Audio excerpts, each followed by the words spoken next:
first of all, thank you. What a encouraging sight this is to see so many people engaged and interested and willing to squeeze into a room together to learn about something perhaps unfamiliar. How many people here know something about Hinduism or have studied Hinduism at all?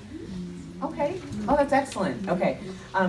What Niru and I have discussed, and Niru is a dear friend, and I am eternally grateful for her, the time that she has given to me and to my students at the University of Texas, and now to y'all. She has taught me to question what I think I know. Okay, what I think I know, and sometimes, you know, when you're a professor, boy, you think you know a lot. And Niru has given me this great opportunity to question myself and my previously held ideas about Hinduism. I feel like our conversations, that we talk a lot about religion, this is why she's one of my favorite people, is that she helps me challenge those conceptions that I have. And I think a lot of us in the West especially, and in this predominantly Christian community, have some real misconceptions, sometimes aggressively ignorant misconceptions about Hinduism that Niru probably encounters a lot. And so I thought I would ask you a little bit about what it means to be a religious minority, and in particular a Hindu here in Austin, Texas. You're raising 4 children, you're in an interfaith marriage, your husband's Jewish, and so you've got this double religious minority situation happening. And what is that? How do you kind of navigate that terrain? Thank you, Eileen. That's a really good question. It's definitely been there's definitely a lot of ups and downs, I would say, with being a religious minority, and this also like this double minority of being in an interfaith marriage. Which, oh, okay, sure, yeah. Oh, yeah. It's definitely a challenge, just because it's very easy to feel like an outsider kind of everywhere you go, and to not know kind of how you relate to other people, and you're not sure if other people get where you're coming from, and you don't necessarily know where they're coming from. So it can be tough, and then, you know, trying to keep our sort of like certain things. For me, like I was born in America. I grew up here, so certain things about Hinduism and Hindu culture, it's different for me than it was for my parents, where they grew up, they were immersed in it, they saw it, you know, 360 degrees of it. I've kind of had to glean it from them and from little bits around me, and what reading I could do, and, you know, things like a temple to go to. We didn't have that for a large part growing up. Now in Austin, there are some, there's certainly not that, there's certainly not as many as there are of like churches, for example, and the proximity, like they tend to be like on the outskirts of Austin.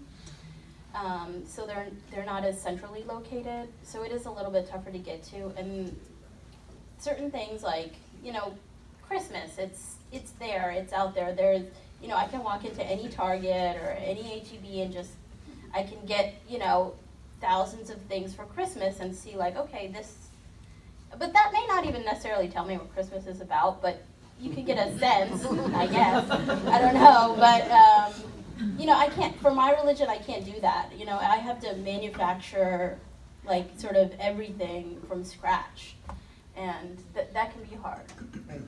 That can feel alienating a lot of times. Sure.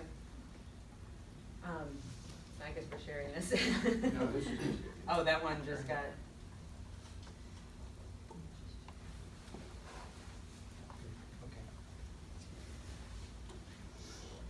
given that you are raising your 4 kids, she has 4 kids, people, and yeah, I know. I mean, just as a mother of 2, I'm always like, how do you double that and still survive? But so with your 4 children,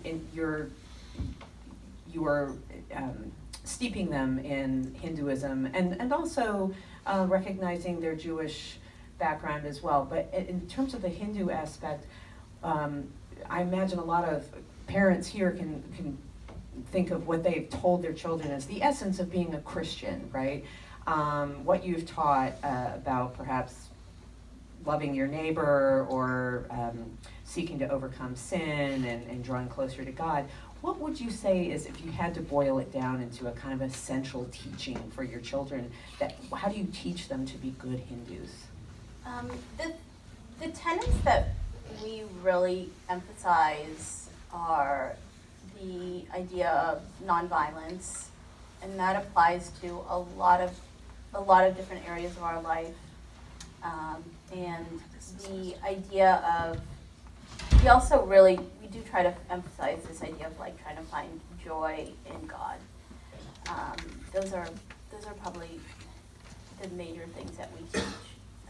In terms of nonviolence, I mean that for us, like, you know, on a day-to-day thing with little kids, that plays out a lot, you know, like just how you relate to each other. Let's be kind to each other. We don't fight. We don't, you know, hurt each other's feelings. That's also like a part of nonviolence. And, you know, we don't necessarily get into like geopolitics with them all that much, but I mean, why not? They, you know, we do in our household. We don't eat meat, and that's a part of nonviolence. Is a part of that for us, choosing to see the divinity in animals as well. So that's, you know, because they're little and because they're one of the few like vegetarians in their school, it comes up a lot. Like, why are we like this? Why are we like this? You know, everyone else is eating this. What about us? So it comes up a lot. Not like as, oh, I really want to be eating that, but more just like, why? Just why am I different? What makes us different? Why am I different? Yeah. Yeah. So, and the other thing that we, right now, what the types of things that we share with them, like stories from the Ramayana and the Bhagavad Gita with them about God, and like Ram and Krishna. And we also are lucky enough to have access to temples and big celebrations where there is a lot of joy going on, like Holy Celebration, which is the colored powder, and that's something that we all really get into. And then of course we have like Diwali, the Festival of Lights, and everything like that. So. And you also celebrate other holidays. Yes. So it's as much as you are identifying as Hindu, you also recognize the joy in celebrating other. Yes, we celebrate festivities. Christmas, and you know, we go to like the Capitol for their Easter egg hunt and everything. All inclusive. It's all inclusive. Yeah. Let me ask you, and then I'd like to turn it over to questions from the audience, if that's all right. The idea of divinity, this was one of perhaps my stumbling blocks when we first began talking about Hinduism. And I very proudly told you that I understood that while Hinduism may appear to be polytheistic, I was informed that it was actually monotheistic, that ultimately Brahman was the ultimate God, and all of these other deities were avatars or representations of God. And you stopped me in my tracks and said, so what if it is polytheistic? What if we are, is this a Western kind of construct that has to make it more like Christianity, although Christianity, we can acknowledge, has 3 parts to God as well. So there's something similar there too. But but that you said you were not necessarily committed to this idea that monotheism was superior to polytheism. And Yes. so I wondered if you could just talk, and I know that we're just going to skim the surface here, but your concept of God, how would you define that? For me, and this is something that I really love about Hinduism, is that we have this very sort of personal concept of God. And there are many, many different forms that God can take, be it a god or a goddess. And there is the creator, the preserver, and the destroyer, Brahma, Vishnu, and Shivji. And Vishnu has many different avatars, and a lot of people in India, they sort of they'll latch on to one avatar of Vishnu versus another, or they may even latch on to Shivji for different reasons, because they feel a tie to that god. And we have this concept that God is in everything. And I like the idea that what might be the right path for B might not be the right path for you, but it's still a valid choice. So And these paths that you see, whether you're following Jesus or Buddha Yep. or Ram, Yeah. that they ultimately lead to this divine, yeah, which may not be able to be explained fully anyway. But right, True. but that not one path is there's not a single path to take. That there are multiple paths. yes, yeah. Okay. And do you have a particular, what is your particular path within Hinduism? Could you share that a little bit? Because I know you talked about Ram and the past. Yeah. Well, it's interesting. I mean, growing up, my family, my dad especially, he was very into the avatar of Ram as his sort of devotion, and that's something that was very personal to our family. We read about him a lot. But it's interesting, as I've kind of gotten older, in finding my own path, I've sort of felt more of this closeness to Shivji. And, he's like the destroyer, or I guess what Christians might call the redeemer. But maybe, I don't know, that's maybe a stretch. But he's the god of dance, he's the god of yoga, and he's sort of I don't know, I just have felt this connection to him when we're at certain festivals that are related to him, and I don't know. Yeah, It's interesting. He resonates with you now as Yeah. an adult. That's interesting that you can even, maybe what you were raised with has meaning for that time, but then in your life now, on this path, you're drawn more to Shivji. Yeah.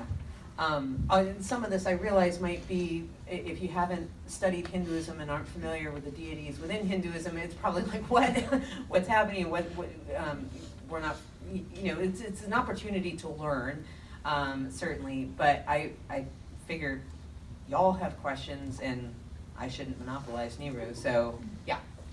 So if you've got the different avatars and the different, whatever word I'm not coming up with, within Hinduism, from a practical perspective, are you kinder to one another in terms of the acceptance of the different avatars and variations? Because within Christianity, of course, we fight a lot about what God entails, and my God does this, my God does this, and it's causing a lot of conflict these days. Do you have less of that from a practical perspective in Hinduism because you have those variations? I do think that we are human, and yeah, we fight, but I think in general that yes, the temple that I grew up going to, we had we had 3 shrines. We had one for Jainism, we had one for Sikhs, and we had one for Krishna. And we all 3 would gather together. And that's been my experience, that there is like this very peaceful coexistence. I mean, even in like some of the songs that we grew up singing and praying to God to, a lot of songs will have like one line in there about Muslims, and that, like, you know, that's another like name for God is Allah. So sorry, I was blanking on that. I was like, what is his name? You're not here. That really stuck with me. No. So, you know, that's been my experience, that there is this culture of acceptance. It has to be, right? You have to be pluralist. Yeah. This religion kind of demands it in a way. Yeah. I think for a lot of us, our easiest way into Hindi is through the music and chanting. Yeah. Can you tell us a little bit about what part that plays in religious observance and your life as a Hindu? I think that is an amazing way to get closer to God, and I think it's very interesting. Like from a scientific point of view, that it has this ability to sort of calm the mind and open up our minds. And I think it's fascinating that, I mean, this practice that's, you know, thousands of years old could be so, like, you know, sort of modern in its like actual, like, practical, like, yeah, accessibility. So it's something that I mean, it's definitely something we actually, I used to like meditate every day and chant, but I am a mom of 4, and so that is a little bit less of a daily thing for me now. But it definitely has an amazing power to bring you closer to God. And that's the other. I mean, Hinduism also talks about there's different like seasons of your life, and you know, it's something, you know, just to be at peace with. Like I'm not necessarily in that season of my life, and that's okay. I'll get there eventually. Yeah. Do you teach your children certain chants? I do teach them some, but right now it's pretty basic, like Om and maybe a few other words, and yeah. For now, that's what we do. Other questions? Niru, can you tell us a little bit more about Om? Like what is that? What is that? Om is I believe it's the like first syllable that was ever uttered in the universe, and it's supposed to like create what God used to like create the universe. And I don't know, it's just supposed to like bring you closer to God when you chant it. So I had a thought when you were talking about nonviolence, and you mentioned some ways that you practice that, or you teach the children not to fight, and so then I have young children too, so that led me to thinking, done really well, that's probably through like conflict resolution. Yeah. But not handled that way, it could lead maybe to suppression of emotions, right? True. So I wondered, as a faith, you find that sometimes the message of don't fight leads to that, or are you as a collective just better at conflict resolution? That's a good question. I mean, for my kids, I try to, like board games, stuff like that. I'm like, if you win, we don't vote. If you lose, you congratulate the winner. It's not all about like, just stomping on the loser. But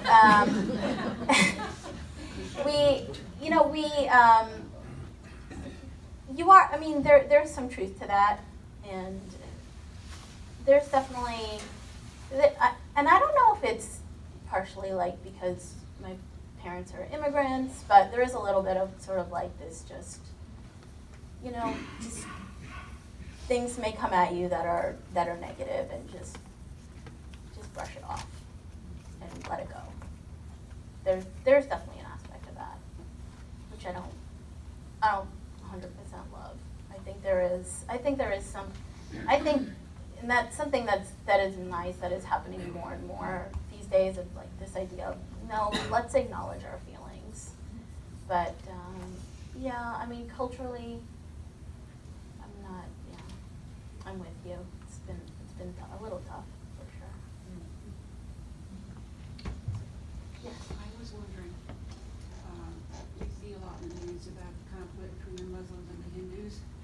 Is this squabble have to do with territory, or are there underlying things that are happening there that are causing this conflict between the two? That's a good question. I mean, something that I've sort of heard from my relatives in India is that, like, some of it, I honestly don't know if it's like manufactured. I think that a lot of problems were started by partition, when Britain split up India and Pakistan. I have relatives who used to live in Pakistan and came over here, and I mean they were very close with their Muslim neighbors when they lived in Pakistan. My family has Muslim neighbors now in India, and there's no daily struggle with them. I mean, I think generally what I've been told is that a lot of the terrorism in India, it's not caused by Muslims who live in India. They're generally coming in from other countries. So that's why I say it's manufactured to create this sort of unrest. And who's doing that and why? It's sad, and I don't know. Well, generally the loud fringe elements. Right, you know, right. I was just wondering, in your personal experience, what are the most common misconceptions that people that don't practice Hinduism have about people that do? Can you repeat the questions? I was just wondering what the most common misconceptions she's found personally that people who don't practice Hinduism have about people that do. Did everyone get that? We're talking about misconceptions about Hinduism. I think, yeah, that's a very good question. I think for the most part, it's sort of I don't know, it's just that we're sort of it's almost we're viewed as, sometimes I feel we're viewed as sort of I don't know, primitive maybe, I don't know, but. Because the polytheistic or the pluralistic deity component, do you think, or just because Partially. it is so unknown, Because so it's foreign? so foreign, maybe, that it's just,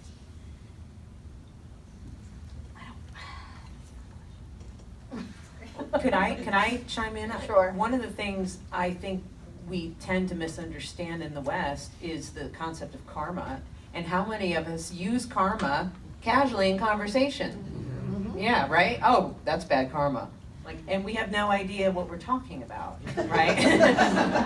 That's just a thought, and I don't know if that bugs you, the kind of misappropriation of karma in conversation, or, then this is your thing. that one's not, I mean, for me, that one doesn't That doesn't bother rub me the wrong way, but. Well, I will be offended for you. I don't know, Discuss what karma is. okay, sure. That's a great idea. I mean, I think that people generally get what karma is. It's just sort of this idea that your actions will affect you in some way down the line. if you do something bad, that it will eventually sort of catch up with you, be it in this life or the next. And there is actually a lot about sort of the end of your life, and it's meaning that there is like a lot of chance for repentance, that, you know, you may not always act the way you should, but if you can eventually come around, there is like a big chance for repentance. That may mean that, you know, there is a very clear path to salvation through God to kind of make up your karmic deficits, I guess. And this gets carried over into your next life. And I think that's what kind of makes me bristle when I hear people use karma, because they act like it's an instant thing, where as it's really an accumulated thing, and it doesn't end at your death. True. It follows you into your next incarnation. True. So, but yeah, that's Okay. Do you feel like there's guardian spirits, angels in the religion itself? That's a good question. What was the question? If there are guardian spirits or angels in our religion? I haven't really thought about that too much or heard about that too much. I think there are this idea of like other spirits, like Asparas and things like that, but it's more seen as like almost like a historical thing, not really a current. You don't talk about having a guardian angel. That's not a concept probably that you use. Not really. But you have a divine presence. I mean, you might teach your kids that there's a divine presence that's perhaps guarding them or protecting them. Is that fair, or is that? Yeah. Okay. Yeah, it's probably more of a general, like just God is watching over you, not necessarily. But you don't have a personal, it's not like you have a personal attachment to your God, or is it more in general? The world has. I think there is this idea you can have a personal attachment to your God, but it's, for me, it's different. I don't know, somehow it's different from the concept of angels. But I was going to ask about that next life. What is, Yeah. you know, heaven versus hell for Christianity, and what gets us there and what doesn't, sort of thing. How does Hinduism, you know, well, I view think, that? yeah, we don't necessarily have the concept of hell, but there is this idea that if you are, you know, if basically like if your soul is not ready to go to heaven, if you haven't found that right path, that, you know, your soul will return to the earth in another life form.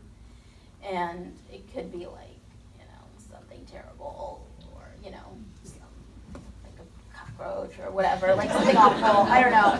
But until you kind of like, Until the cockroach repents and yeah, you gotta like live your best cockroach life and then, you know, move up. I don't know.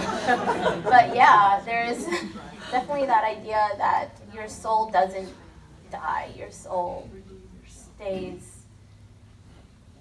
stays as something, whatever that something is, that spark of consciousness that, you know, even I think neuroscientists struggle to quantify. You know, at what point do like two neurons become conscious? We kind of still don't know. But yeah, whatever that spark is, we think it stays on. And we do have a concept of heaven. We have, I think there's something like 10 different heavens. Oh, interesting. So, like, the idea of nirvana is one of the heavens, and that, do you guys watch The Good Place? I mean, they talked about this idea that's in Buddhism. We have this idea as well, which is sort of like, you know, your soul is like a drop of water, and it's like nirvana is kind of like being returned to like the bucket of water. just sort of this like more peaceful coexistence. But in like Hinduism that I grew up with, I know that, like, a lot of people may tell you different things. That's why I'm trying to qualify it. But There are 1 billion Hindus yeah, on the planet. yeah. So just what I learned is that there is like another heaven above that called Sri Vaikunt, which is more like, you know, God is there and you're there, and you know, it's like music and everything is beautiful, that sort of idea and concept. So, and there's, I guess, 8 others, but yeah. Is that ultimate heaven that you just mentioned a permanent place that where you're finally released from your cycle of Yes. reincarnation? Yes. Okay. Yeah. Oh, yeah, by the door, yeah. You alluded to yourself that you are a vegetarian. Yes. Most Hindus are. Not necessarily in America, but in the world they are. Well, because from what I understand is that Hinduism sees sacredness in all of life. Yes. True? Yes, true. Here's a funny story. I was a little bitty boy many, many moons ago. And we lived in Indonesia. And my father was in charge of the power plant. And they knocked on the front door. And the sacredness of this cow was injured. And they didn't even know how to put this animal out of its misery. Because sacredness is very important Yeah. in Hinduism. Yeah. And no Hindu would honor killing that cow. Yeah. Yeah. So did somebody finally? Yeah, you have to put the animal down. Sure, Because okay. it's, and then they will not take that meat. Oh, yeah.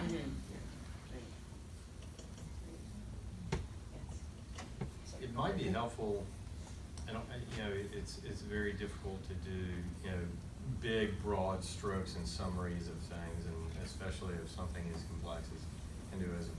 But do you think that you could outline some of the, you know, most core and major tenets of Hinduism? Yeah, definitely.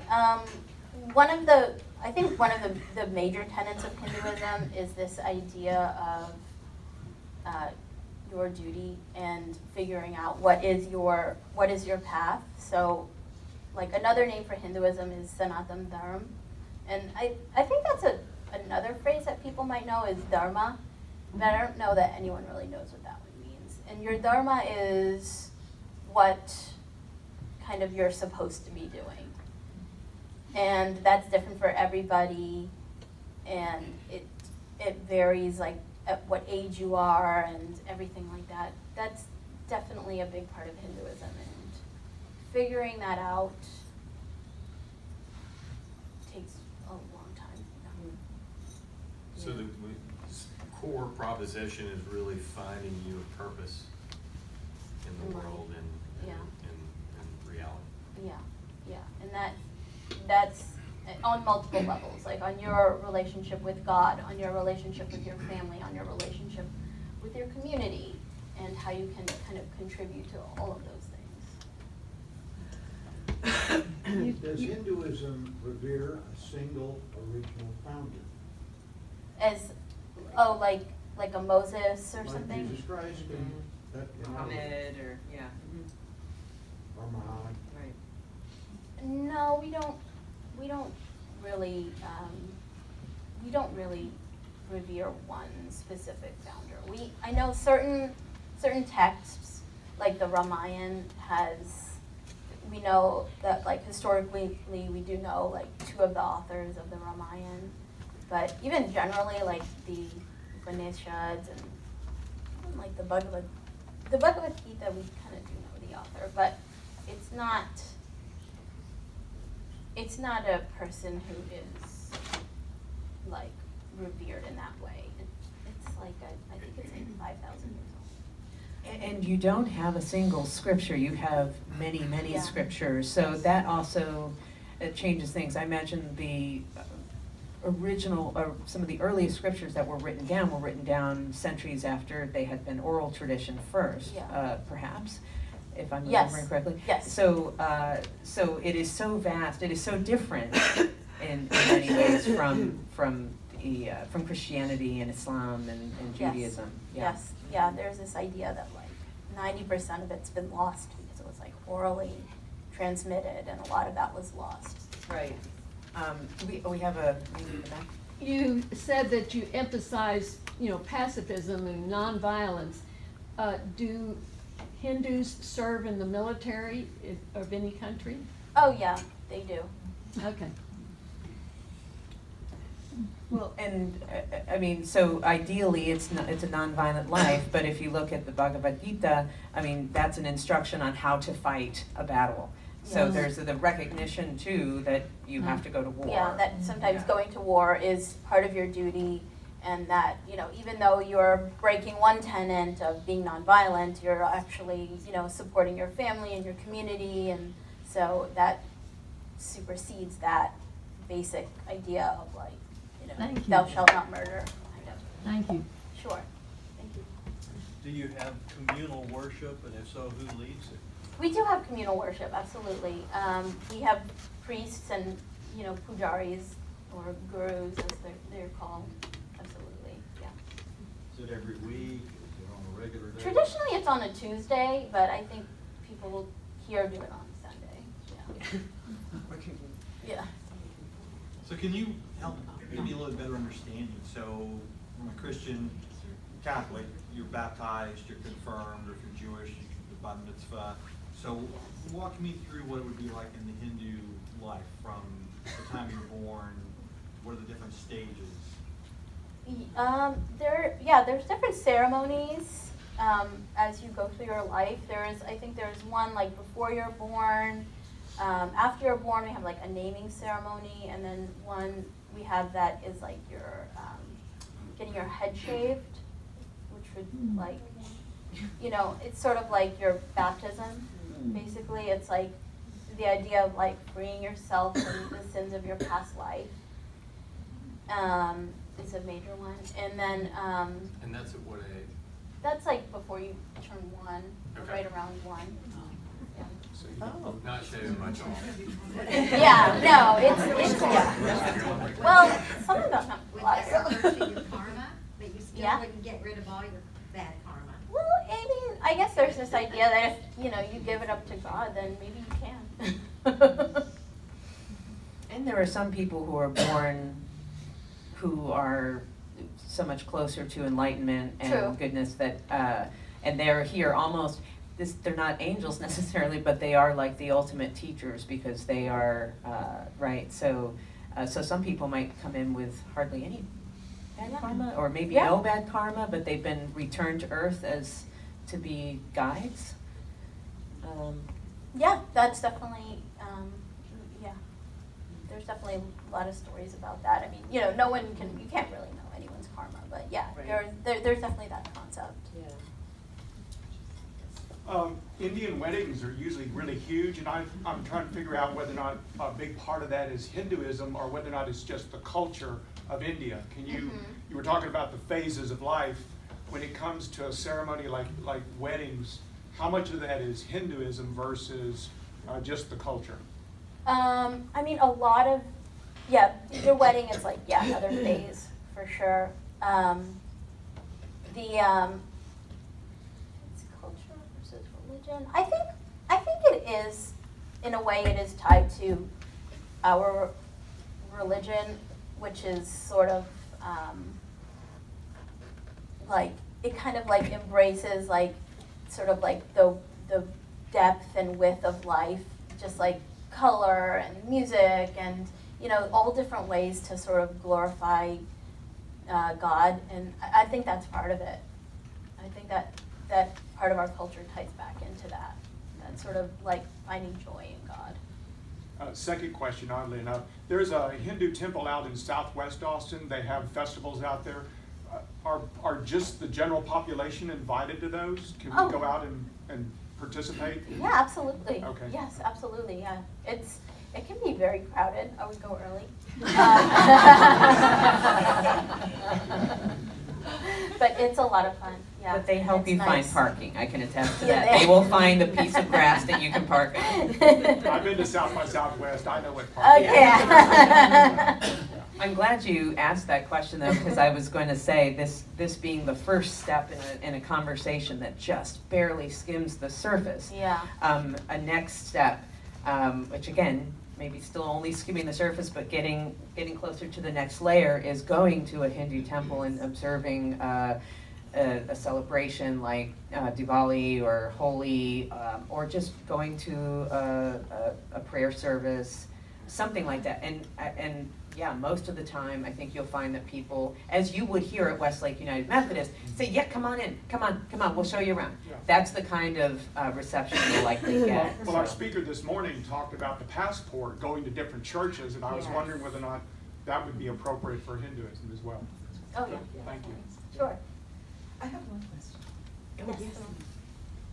What brings you joy? What do you love most about Hinduism?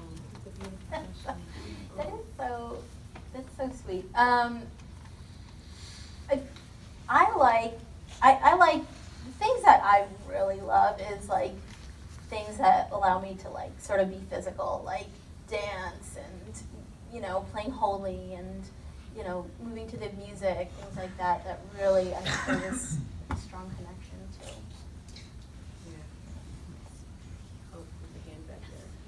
Do you ever get frustrated by like culturally appropriated traditions and like wellness trends or products?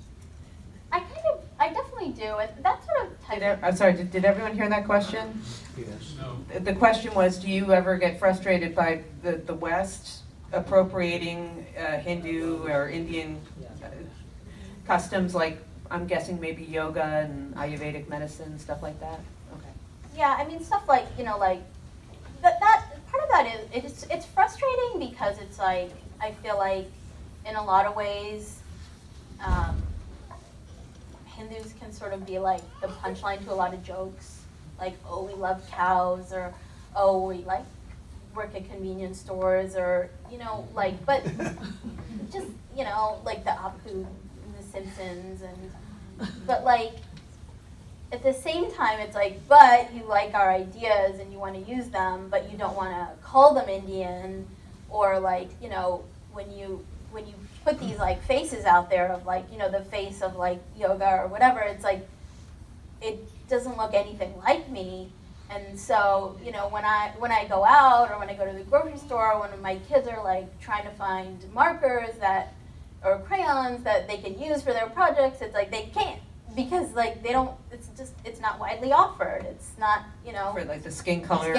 Like, you know, it's just finding things that make us feel seen or make us feel part of the community. It's just, it's not there. But you're taking, it's like you're cherry picking. It's like you take this part of our culture, but you reject us as people, is how it feels.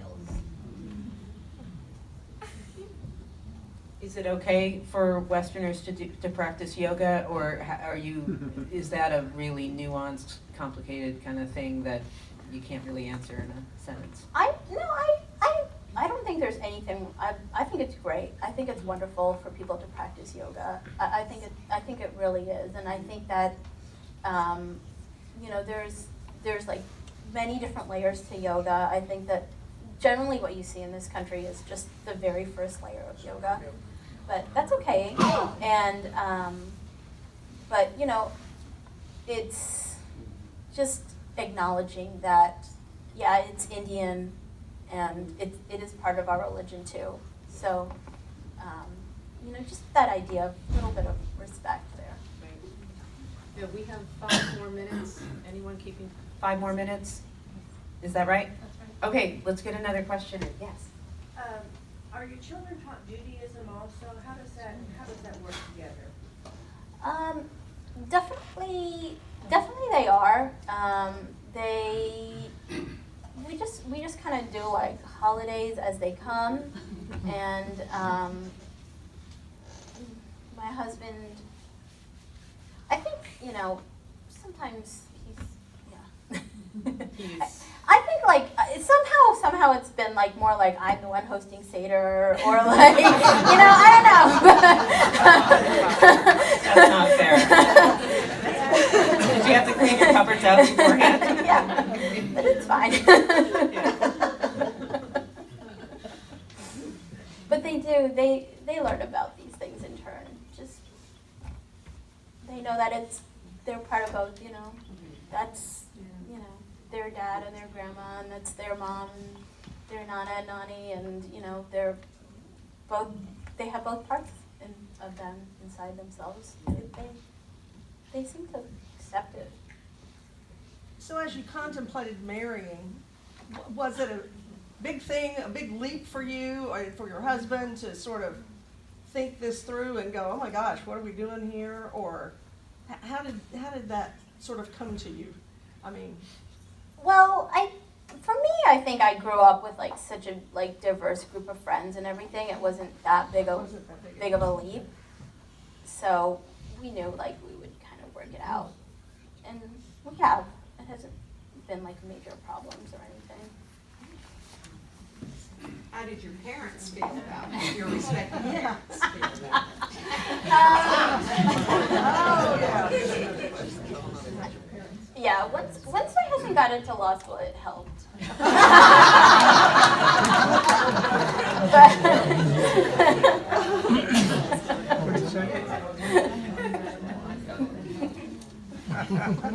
There's this idea in Christianity about evangelism. You're supposed to be out there kind of promoting the good news and bringing non-believers in. Is there a similar idea? We don't really have that concept, and it's kind of goes back to the idea of just choosing your own path and sort of letting people choose their own path. I wonder, like, historically, like, thousands of years ago, there must have been something, because, like, if you look at, like, Thailand and Bali and other places, there's, you know, even, like, you know, Buddhism. I guess Buddhism was different. They had more of this idea of spreading. But, like, in Thailand, they have, like, they worship Ram in a lot of, like, every single king is, like, named Ram. And I don't know the history of that, but generally we don't. There is a lady who's been in the way back, and I don't want to ignore her. I see you. From your very first comments, I've been sitting here wondering about this, and it was your comment about celebrating Christmas and Easter with your children. And I'm wondering, have been wondering, do you try to explain to them what, I guess I would say practicing Christians, because I know that a lot of people say they're Christian and they, I know Christmas is very commercialized and a lot of people celebrate Christmas. But for practicing Christmas whose main focus is the birth of Jesus or the death of Jesus at Easter, when you take those holidays and celebrate them, do you try to explain to your children the deeper meaning of what a Christian might feel like? Kind of in the same way you were talking about just now, about you feel like people don't recognize, you know, what you're feeling on yoga and some of those things. But I wondered if you try to explain to them that there's more to the holiday, holy day, than just the cultural, commercial. And I think that goes a long way to getting along, which I think that's why we're here this morning. Right, absolutely, absolutely. I mean, definitely, I mean, you know, my kids do know about the Bible, and I mean, probably more Old Testament than New Testament, but they, I mean, we do talk about it. We don't talk about it in a lot of depth, but they're also still a little young. So we talk about it more on like just a general level. Yeah, but that is the challenge, even for Christians, Hindus, Muslims. It's you have these commercialized aspects of holidays, or a lot of these holidays, and Christmas is certainly one of them.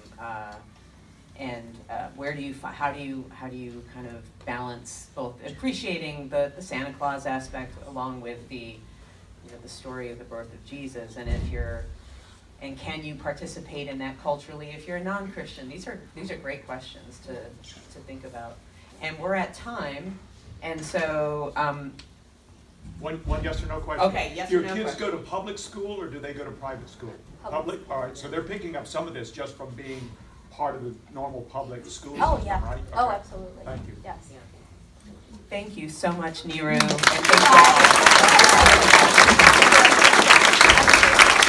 I'm so glad I said. Thank you. And please come back for Buddhism, because Buddhism flows from Hinduism. The Buddha was, after all, a Hindu when he got going. And so we'll have a wonderful, wonderful speaker next week, too.